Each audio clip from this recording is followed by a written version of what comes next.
My wife had just finished university, and now the question of where she should find her first job was hanging in the air. She had never worked before, her parents supported her during her studies, and when we got married, I took over the responsibility. We talked about what to do next, and she asked me how I found my first job. It took me back, and I decided to share my story with her. I told her that my journey to employment wasn't exactly typical. I'd been working in the same company for years, and I got there thanks to a bit of luck and a friend. One day, I wrote an in-depth review of a technical product online. I laid out all the pros and cons as clearly as I could. As it turned out, my friend saw the post and thought it was impressive enough to show his boss. That same friend then suggested I join him at his company, and, surprisingly, they offered me a job after I met with the boss. Sometimes, it's just about being in the right place at the right time. My wife listened intently, and I could see her thinking it over. She smiled and said that maybe there was something to learn from my experience. She mentioned that she would start by putting her resume up on a few job sites, just to see if anything came her way. She also thought about reaching out to her friends and contacts, figuring that someone might know of an opportunity. I agreed that it was a smart idea and told her I'd also ask around my circle to see if anyone knew of any openings. Over the next few days, I did just that. I spoke with some of my friends, asked around at work, and checked if there were any opportunities that might suit her. Unfortunately, nothing really came up. It didn't surprise me much, though. These things take time, and good opportunities don't always just fall into your lap. I knew she would need patience. It's a process, after all. One day, she came home, and I could tell right away that something was different. She had a big smile on her face, the kind that lets you know something good happened before she even says a word. She told me that one of her best friend's acquaintances worked as an HR manager at a company, and, lucky for us, they were looking to fill a position that matched her specialty. I could see that she was excited, and I was genuinely happy for her. She explained that she had already arranged an interview for the next day. The opportunity seemed promising, and I could tell she was proud of taking the initiative. It's not always easy putting yourself out there, but she did it without hesitation, and I admired her for that. As we talked about the upcoming interview, she asked me a few questions: what to expect, how to prepare, and whether there was anything specific she should keep in mind. I gave her a few pointers, told her to stay confident, and reminded her to just be herself. I knew she could handle it, but sometimes, it's just about hearing the right words from someone you trust. Before she went off to get ready for her interview, I told her that if she needed anything, whether it was advice, help preparing, or even just a ride to the company, she should let me know. She nodded, still smiling, and I could see that spark of determination in her eyes. She was ready to face whatever came her way, and I was there to back her up however she needed. The next morning, I woke up to a loud clatter coming from the kitchen. It sounded like a pot had crashed to the floor, and before I could even get out of bed, I could hear my wife running around the house. She was clearly stressed out, talking loudly to herself about how she had no idea what to wear for her interview. I got up, took a moment to gather myself, and walked into the kitchen to see what was going on. She was in a bit of a frenzy, moving between the closet and the kitchen, holding up different outfits, and muttering about how nothing seemed right. It was clear that she was overthinking everything, which wasn't uncommon for big moments like this. I knew I had to step in and help her calm down a bit. That's when an idea struck me, a practical solution that might just make her feel more confident. I told her to call her friend. She looked at me, confused, and asked why. I explained that we were going to do something called an OSINT analysis. She gave me an even more puzzled look, asking what on earth that meant. I smiled and told her it was just a fancy way of saying that we were going to gather some information about her acquaintance, specifically, to find out what kind of style she liked. I figured if we knew her preferences, my wife could dress in a way that would immediately click with her interview. She hesitated for a moment, then agreed to go along with my plan. I took the lead, grabbed her phone, and dialed her friend. When she answered, I asked her about the interview, what her style was like, what kind of perfume she liked, anything that could help us prepare. Her friend was surprisingly helpful, sharing all sorts of details about her acquaintance's preferences. It seemed like she was more than happy to give us some insight. After hanging up, I turned to my wife and told her exactly what to do. I suggested she tie her hair up in a neat bun, wear a light summer dress, specifically the white one she had, and get ready quickly because we had one more stop to make before the interview. She looked at me with wide eyes, clearly surprised by the level of detail I had just provided. Then, she smiled and called me a genius. I just shrugged. I was just trying to help her get the job. Once she was dressed and ready, I told her we needed to head to the store. She gave me a puzzled look, but I explained that we were going to pick up the exact perfume that her friend had mentioned. We drove to the nearest department store, went straight to the fragrance section, and found the scent we needed. I helped her spray just the right amount, not too much, but enough to make an impression. She looked at me, still a bit in awe, and shook her head, calling me brilliant again. After we finished at the store, I drove her to the interview. I wished her good luck before she got out of the car, reminding her that she had everything she needed to succeed. She took a deep breath, smiled at me, and got out of the car, walking towards the building with confidence. I watched her go for a moment, knowing that she was ready, and then I drove back home. Later that evening, I started to wonder why she hadn't returned home yet. I knew interviews could sometimes take a while, but it was getting late, and I was beginning to get a bit curious. Just as I was about to call her, my phone rang. It was her. She sounded excited, almost giddy, and told me to come meet her at the park. She said they were having a great time and that her acquaintance was just amazing. They had so much in common, and they were even talking about more personal topics. I asked her if they had been drinking, and she laughed, admitting that they had celebrated a bit. I figured I might as well head over there. I got up, grabbed my keys, and started getting ready to go meet them at the park. It sounded like they were having a good time, and I wanted to see how everything had gone for her. When I arrived at the park, I parked the car and made my way over to where they were sitting. From a distance, I could already see my wife and her new acquaintance laughing hysterically at something. It seemed like they were really enjoying themselves, and I noticed they had set up a little picnic. It was clear that they were having a good time, which made me feel relieved. I walked over to them, and my wife immediately introduced me to her acquaintance. The moment I approached, her acquaintance looked at me with a playful grin and said, "I bet you can't guess my name." I already knew it from what my wife's friend had told us earlier, so I confidently answered, and she looked genuinely surprised. We all laughed, and that broke the ice right away. It made the conversation flow more easily, and soon we were all chatting comfortably. As the evening went on, the acquaintance, whose name I now knew well, mentioned something unexpected. She said, "I have a terrible habit, and I might as well admit it now. I absolutely love to argue." She laughed as she said it, and I raised an eyebrow, curious. I asked her why she enjoyed it so much, and she explained that it was all about the thrill of competition for her. She said she just liked the challenge, the back and forth, it gave her a rush. She even tried to pull me into one of her little challenges right there and then. She said, "You know, I bet that in the first week at the office, some pudgy IT guy with relationship issues is going to fall head over heels for your wife." The way she said it caught me off guard, and I thought to myself that this was quite an odd thing to bring up. I kept my response straightforward, telling her that if anyone did fall for my wife and tried anything inappropriate, they might end up regretting it. I wasn't about to let anyone disrespect her. She rolled her eyes playfully and said she was just joking, that she thought I was strong enough to handle it. She then went on about how the guy she was referring to had been working at the office forever and was known for being a bit of a snitch, always running to management with whatever plans they had. She laughed it off, mentioning that she liked to keep things lively at work, and I started to get a clearer picture of her personality. She seemed like someone who enjoyed stirring things up, which made me think that she might not be the most stable influence. We ended up staying there for quite a while. They continued talking about all sorts of things, mostly about the workplace, people they knew, and the office culture.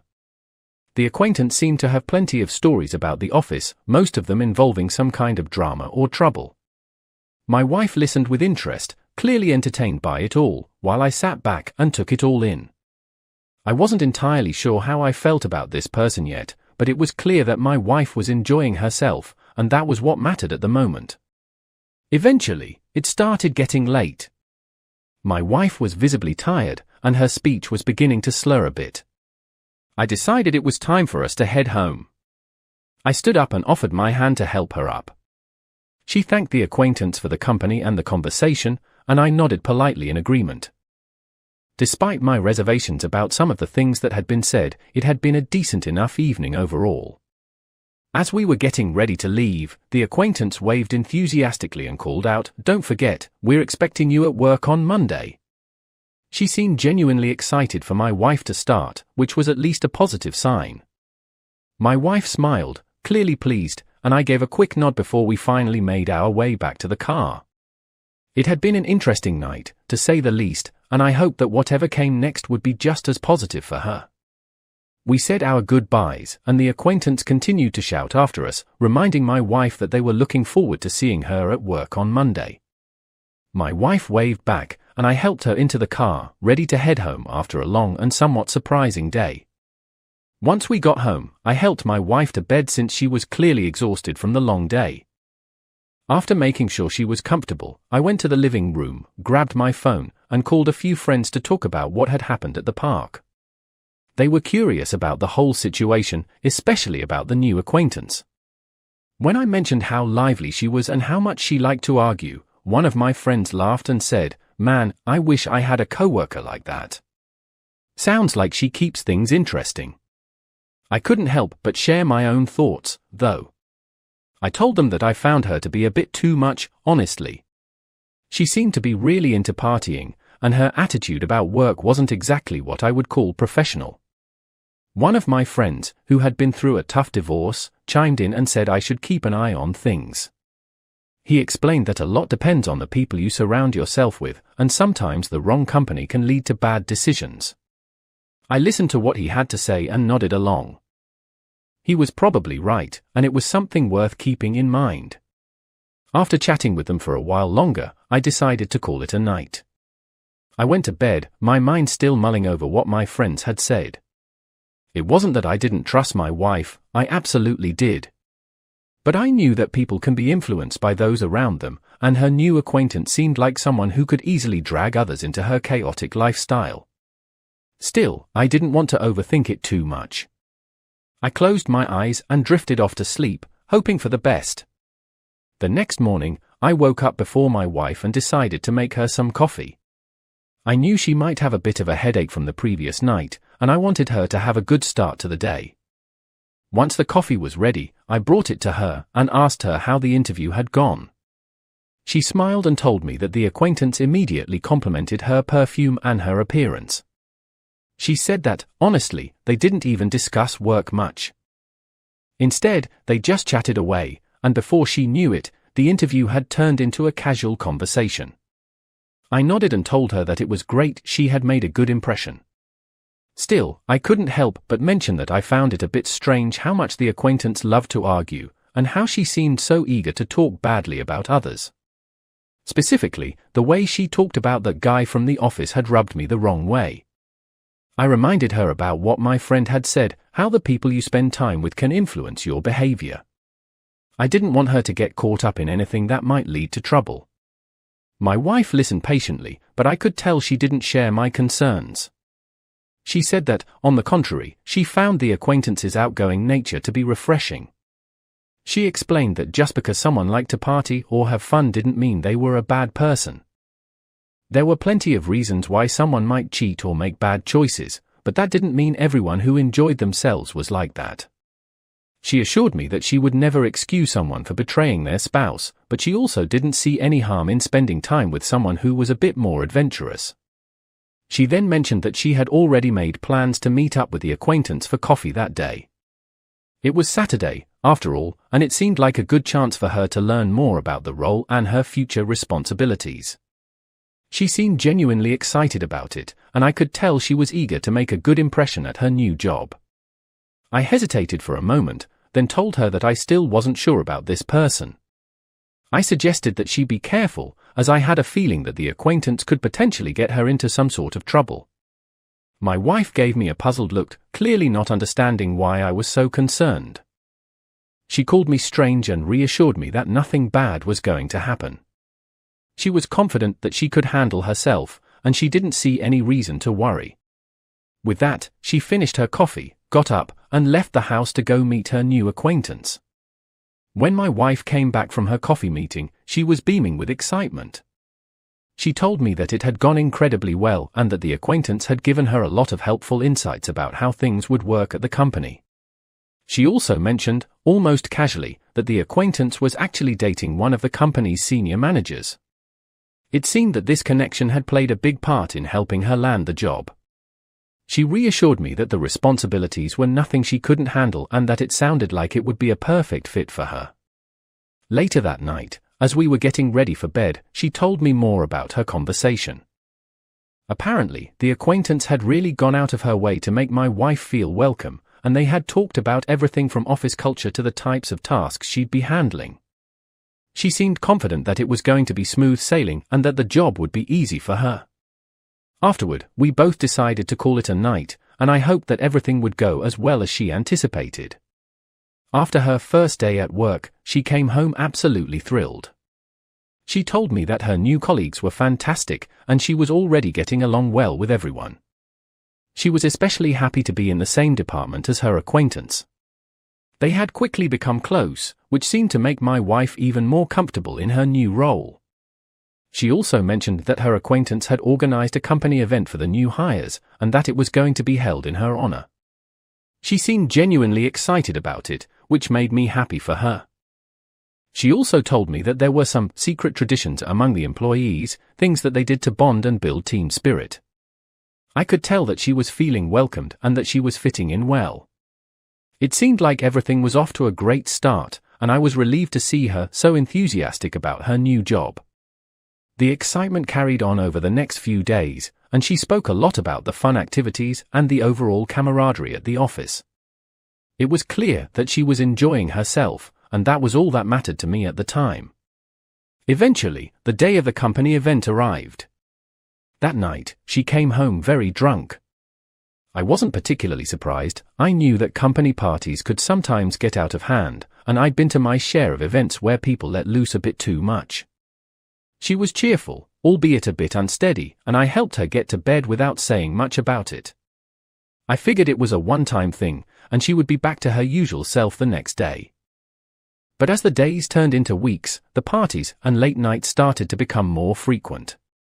It wasn't just the company event anymore, there were more and more get-togethers, and my wife began coming home late more often. It became almost routine. She would come in late, sometimes a little tipsy, and I would just try to brush it off.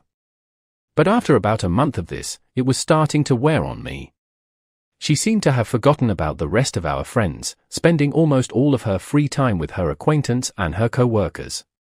It felt like everything else had taken a back seat to her new social circle. One night, she came home late yet again, and I decided I had finally had enough. I told her that I was tired of this. She had been coming home late for weeks, and it seemed like she had completely abandoned her old friends.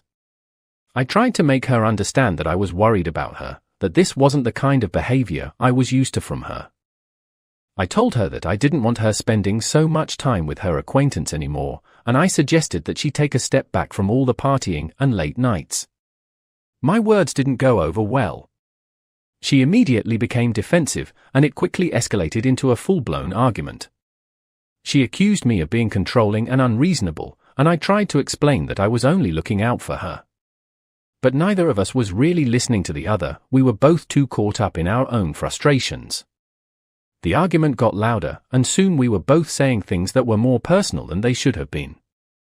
It was one of those fights where you cross lines you never intended to. Eventually, we both reached a point where we were just too exhausted to keep going. The shouting subsided, and there was nothing left to say. We both went to bed, still upset and without any real resolution. The next morning, we were both abruptly woken up by the sound of my wife's phone ringing. It was loud, persistent, and impossible to ignore. I glanced at the screen before she could get to it, and I saw that it was her acquaintance calling. My wife grabbed the phone, and as soon as she answered, I heard a shrill voice on the other end. Her acquaintance was crying, practically screaming into the phone about how her boyfriend, the senior manager, had broken up with her. She was furious and heartbroken, ranting about how all men were the same. My wife listened for a moment, then told her that she would come over right away. She hung up, turned to me, and gave me an apologetic look. While making herself a quick cup of coffee, she told me that she was really sorry for how things had been lately. She promised that she would start spending more time with me, but right now, her friend was in a bad place and needed her support. I didn't say much in response, I just nodded and watched as she got ready to leave.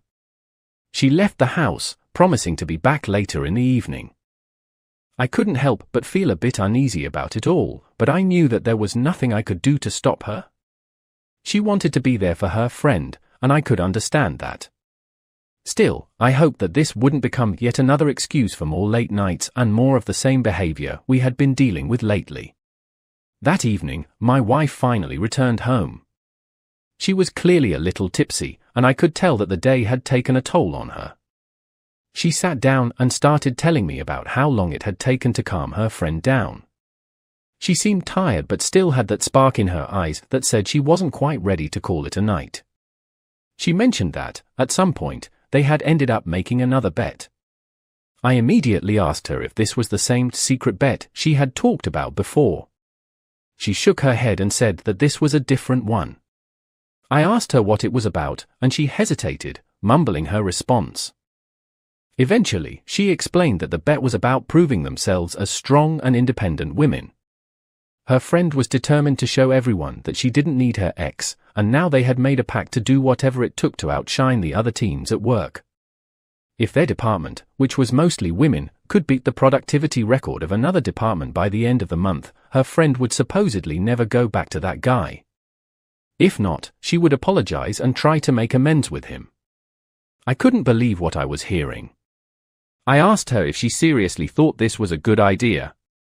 To me, it sounded ridiculous. Why would anyone make their personal relationships dependent on office productivity? My wife, though, was adamant. She said her friend was just really angry with men and wanted to prove a point.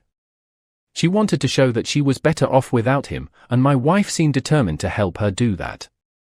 I shook my head, trying to wrap my mind around the situation. I told her bluntly that it all seemed pretty stupid to me. Making a bet like that, especially one involving work and personal relationships, just seemed like a recipe for disaster. She looked at me with frustration and defended her friend, insisting that she was just doing what she needed to do to move on. I could tell she wasn't going to change her mind about it, no matter what I said. The argument didn't go much further. She defended her friend, making it clear that she was going to stand by her, no matter how irrational I thought it all was. I realized that pushing the issue any further would only lead to more fighting, so I let it go. The tension slowly eased, and we both decided to move on from the topic. Eventually, we shifted to lighter conversation, and soon enough, we were getting ready for bed, both too tired to keep going with anything else. After that moment, things started to get even stranger. My wife began mentioning her acquaintance less and less. The stories about what was happening at work, the constant talk of office parties and gossip, all of it seemed to die down. It was almost as if the excitement had suddenly vanished. The house felt quieter, and the once lively recounts of her days had turned into simple, vague updates. I asked her about it one evening, wondering what had changed. She just shrugged and said that the mood at work wasn't the same anymore. The parties had slowed down, and everything had settled into a more stable routine. She sounded convincing, and I wanted to believe her, but there was still something that didn't sit right with me. Although the corporate events had apparently stopped, she still came home late from time to time. It wasn't as frequent as before, but it was still happening, and I couldn't shake the feeling that something was going on.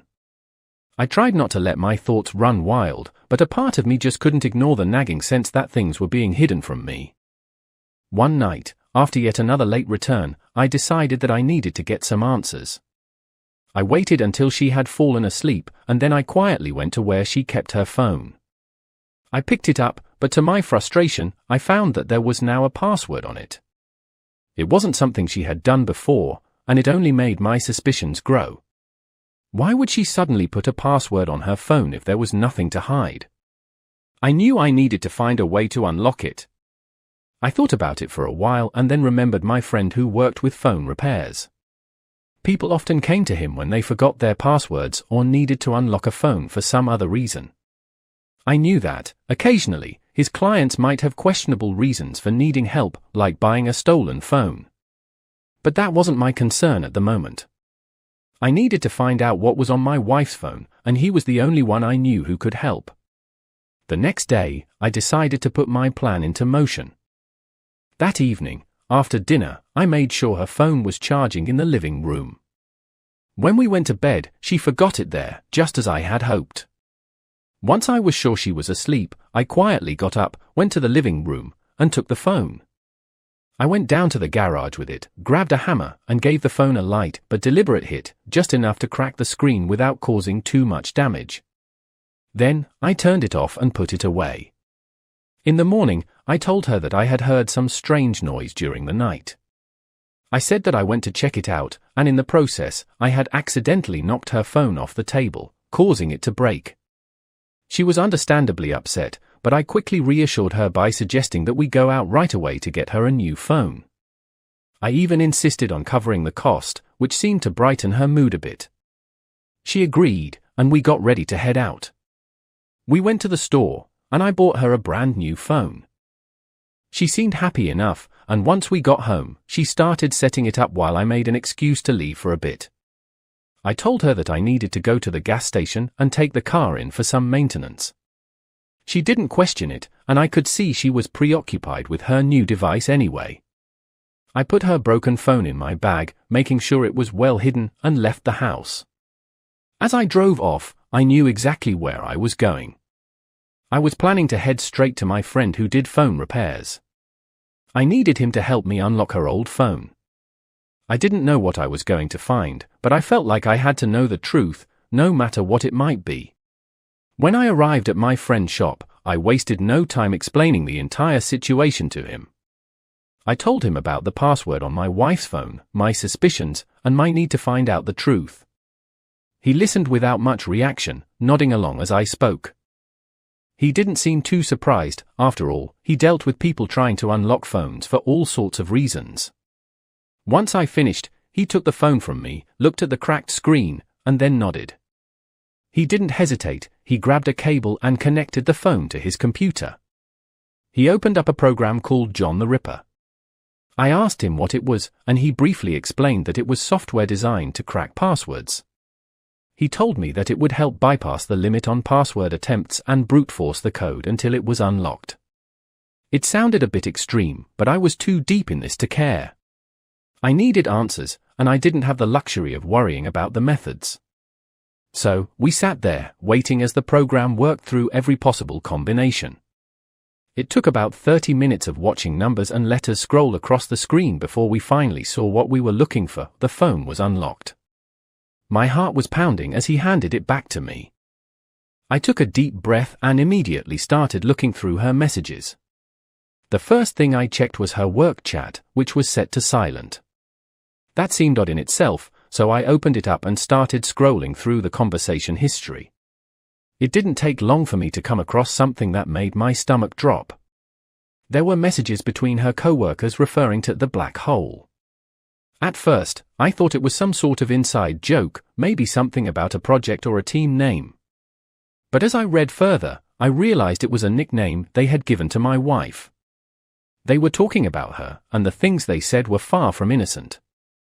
I kept reading, feeling a mix of confusion, anger, and disbelief.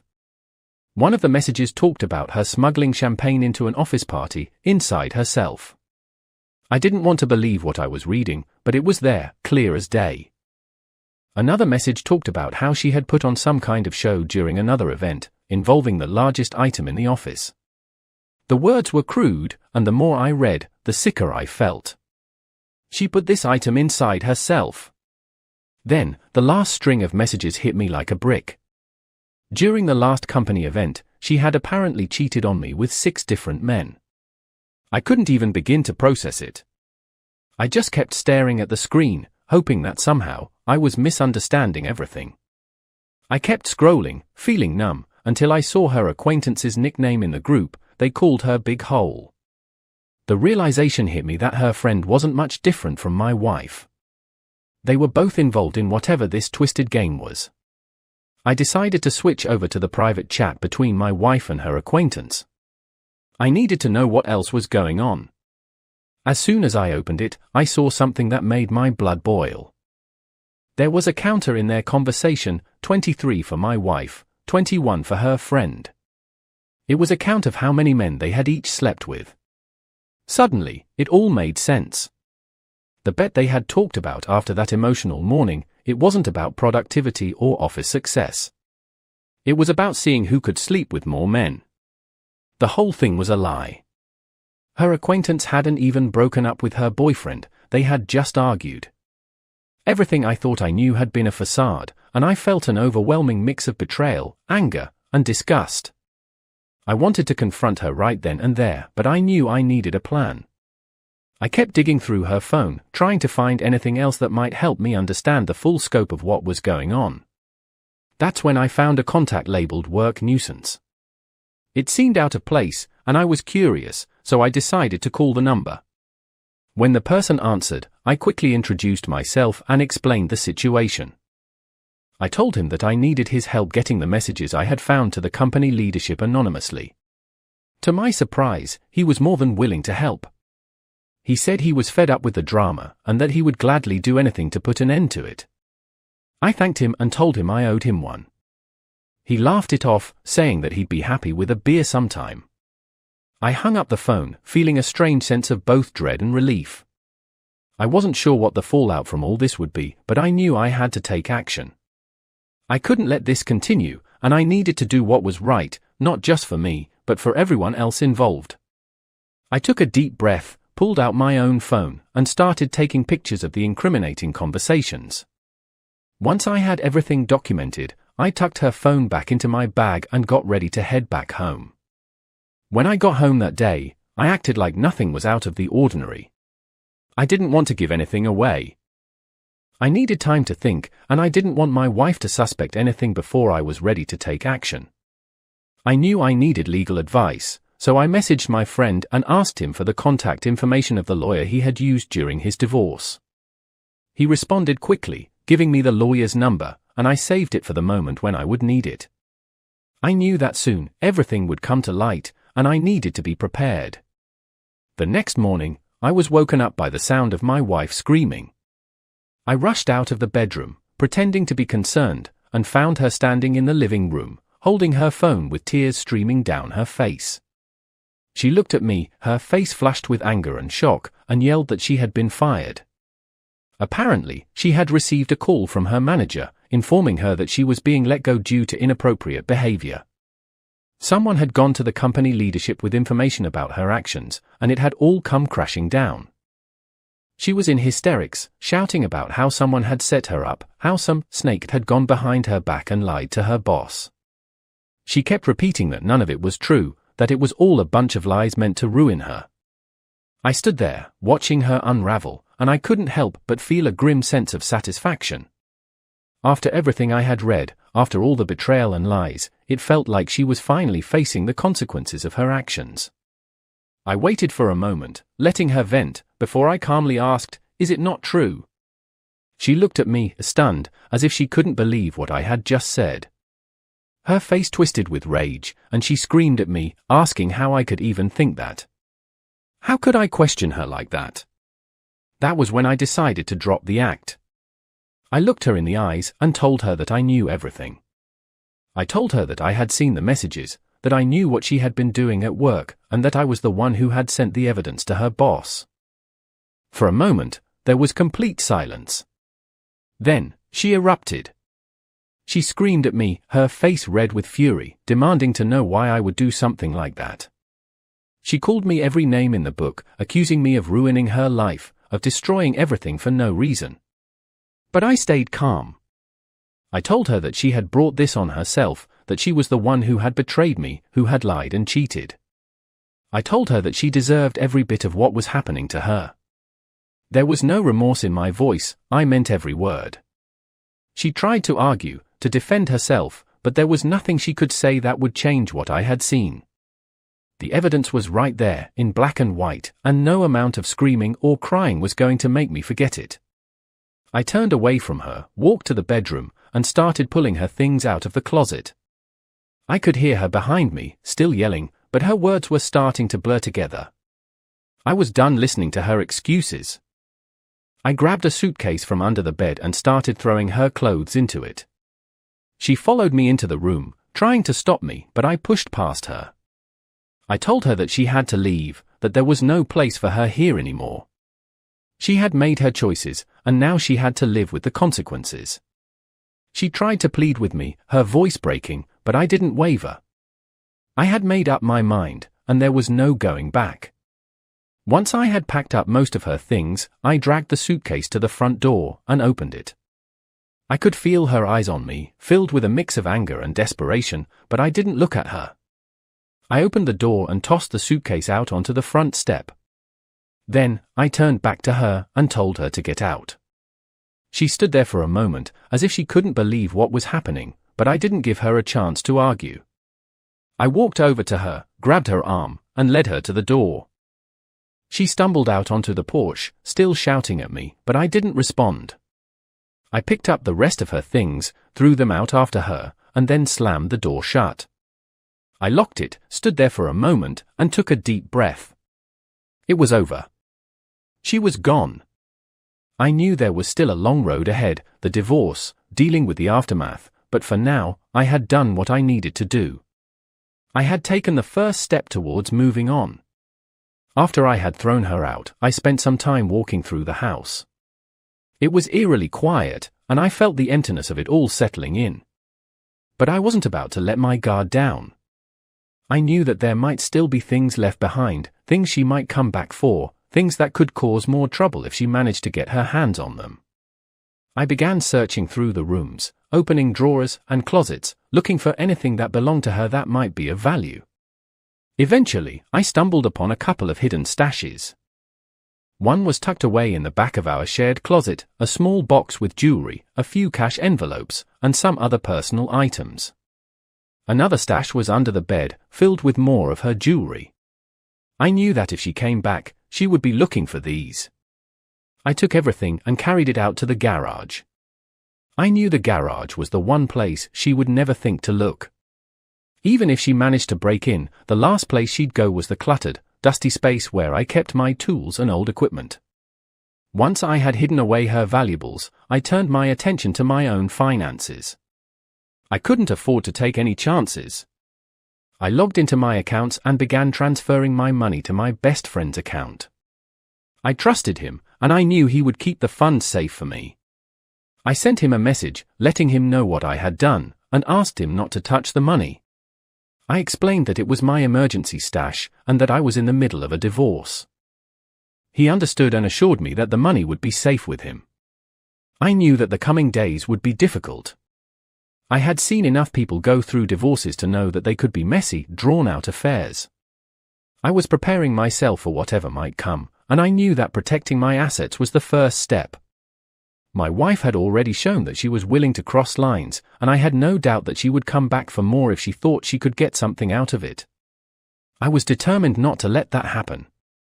Later that night, I was sitting in the living room, trying to unwind, when I heard a loud crash. My heart skipped a beat, and I immediately knew what had happened. I got up and walked towards the sound, and as I approached the front of the house, I saw that one of the windows had been shattered. My wife was there, trying to climb through the broken window. She was desperate, her face twisted with rage, her hands shaking as she tried to pull herself inside. I stood there for a moment, watching her struggle. She looked up and saw me, her eyes filled with a mix of anger and desperation. She yelled at me, demanding to be let back inside. She was looking for her money, her jewelry, anything she could get her hands on. But I wasn't about to let her back in. I told her, firmly and calmly, that there was no place for her here anymore. I had made my decision, and nothing she said or did was going to change that. She continued to yell, her voice growing louder and more frantic. She was completely out of control, shouting obscenities, accusing me of stealing from her, calling me every name she could think of. But I stayed calm. I knew that getting angry wouldn't solve anything, and I wasn't going to give her the satisfaction of seeing me lose my composure. I simply stood there, watching her, waiting for her to tire herself out. It became clear that she wasn't going to stop. Her screaming was getting louder, and I knew that the neighbors would soon be concerned. I couldn't let this go on any longer. I pulled out my phone and dialed the police. When the operator answered, I explained the situation. My ex-wife had broken a window, was trying to force her way into my home, and was completely out of control. They assured me that an officer would be dispatched immediately. A few minutes later, the police arrived. They found her still standing at the broken window, still yelling, still trying to force her way inside. The officers approached her, speaking to her calmly, trying to de-escalate the situation. But she was beyond reason. She kept yelling, even as they tried to calm her down. Eventually, they had no choice but to take her into custody. They led her away, still screaming, her voice echoing down the street. I watched as they put her in the back of the patrol car. I stayed calm, feeling a strange sense of finality. It was over. She was gone, and I could finally begin to move on with my life. After some time, I managed to successfully finalize the divorce.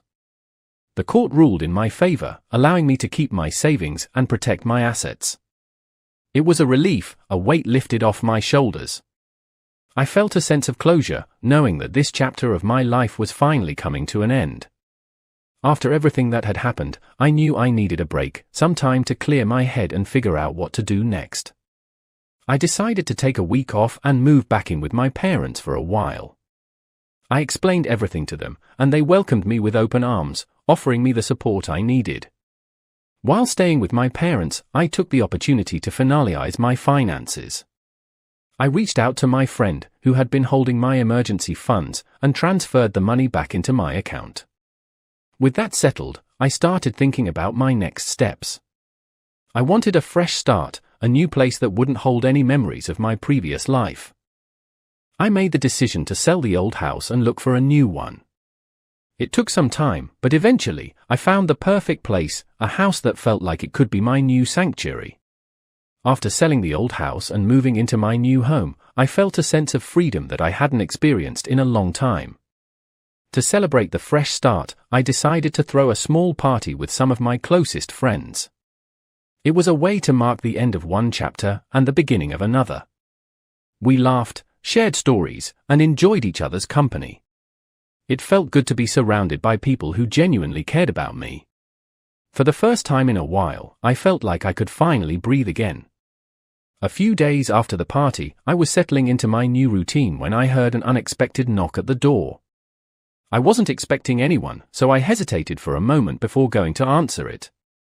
When I opened the door, I was shocked to see my ex-wife standing there, along with her friend and the acquaintance who had been part of all the chaos. Without waiting for an invitation, they barged into my house, their expressions filled with anger and determination. They started rummaging through my things, opening cabinets and searching for something. I stood there for a moment, taken aback by their audacity. They were shouting at me, calling me names, accusing me of being a terrible person for kicking my ex-wife out. They claimed that I should have just accepted everything that had happened, that I should have been willing to wait for her while she enjoyed herself with other men. Their words were filled with venom, and it was clear that they had no intention of leaving peacefully. I took a deep breath, trying to stay calm. I told them, firmly, that they needed to leave. I warned them that if they didn't, I would have no choice but to call the police. My ex-wife, fueled by anger, tried to push past me, her hand raised as if she was about to strike me. I reacted instinctively, grabbing her arm and twisting it behind her back, holding her in place. Her friend stood there, stunned, not sure what to do. I told them once again that they needed to leave, but they just stood there, too shocked to move. I knew that the situation was getting out of hand, and I needed to put an end to it before it escalated any further. I pulled out my phone and called the police, explaining the situation as calmly as I could. Within a few minutes, I heard the sound of sirens approaching. The officers arrived, and they quickly assessed the situation. My ex-wife was still struggling in my grip, and her friends were shouting, trying to make excuses for their actions. But the officers weren't interested in hearing their side of the story, they were here to restore order. The police took control, separating us and questioning everyone involved. It didn't take long for them to realize that my ex-wife and her friends were trespassing and causing a disturbance. The officers decided to take them into custody, leading them out of my house one by one. My ex-wife continued to shout, her voice filled with anger, but I just stood there, watching as they were escorted out. The officers assured me that they would handle the situation, and I thanked them for their help. Later on, I learned that my ex-wife and her friends were forced to pay a significant amount in damages and compensation for their actions that day. I could have pressed charges and taken things further, but I decided not to. I didn't want to drag this out any longer than it needed to be. Instead, I agreed to a financial settlement, and with that, I was finally able to put an end to this whole ordeal. The compensation was more than enough to cover the damages, and I was finally able to move on with my life, free from the chaos that had consumed it for so long.